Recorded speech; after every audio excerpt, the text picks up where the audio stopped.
जयंत पाटील आणि जितेंद्र आव्हाड मुख्यमंत्र्यांच्या भेटीला गेलेले आहेत।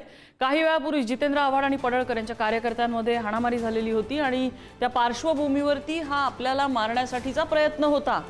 सुदैवाने आपण त्यातून वाचलो असा आरोप जितेंद्र आव्हाडांनी केलेला आहे। त्यांनी सदनात सुद्धा हा मुद्दा उपस्थित केला आणि त्यानंतर आता जयंत पाटील आणि जितेंद्र आव्हाड हे मुख्यमंत्री देवेंद्र फडणवीस यांच्या भेटीला पोहोचलेले आहेत।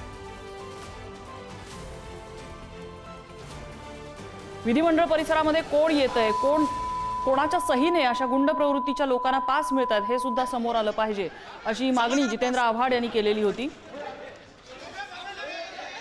आशिष शेलार यांनी सुद्धा याच मुद्द्यावरून सभागृहामध्ये आवाज उठवलेला होता। विधिमंडळ परिसरामध्ये येणाऱ्या लोकांची संख्या मोठ्या प्रमाणात वाढलेली आहे। यातले सगळेच्या सगळे लोक हे खरंच गरजवंत आहेत का, ज्यांना विधिमंडळ परिसरामध्ये येण्याची गरज आहे का, असा मुद्दा त्यांनी उपस्थित केलेला होता आणि यासाठी काही नियमावली आखण्याची गरज आहे का, असाही प्रश्न त्यांनी अध्यक्षांसमोर मांडलेला होता।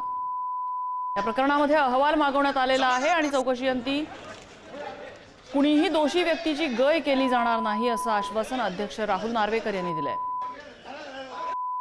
आणि या सगळ्या पार्श्वभूमीवरती आता जितेंद्र आव्हाड आणि जयंत पाटील जेणेकरून मारहाण करण्याचं काम, तर हा ठरलेला षडयंत्र आहे का, कोणी कोणाला उकसवलं, हा कोणी केलं, हा दुय्यम मुद्दा आहे। पण या पायऱ्यांवरती जिकडे विधिमंडळाचे माननीय आमदारांना पण अनेक वेळा बसू देत नाही, जमा करू दिलं जात नाही, अशा वेळी जर या गोष्टी होत असेल तर हे दुर्दैवी आहे आणि म्हणून ह्याची चौकशी व्हायला पाहिजे आणि जे काय वस्तुस्थिती ती लोकांसमोर यायला पाहिजे।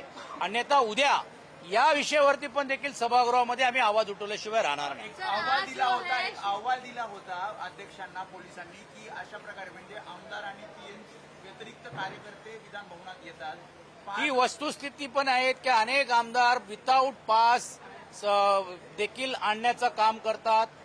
अनेक वेळा तिकडे दादागिरी केली जाते, अनेक वेळा तिकडे असलेले मुख्य जे असलेले जे गार्ड असतात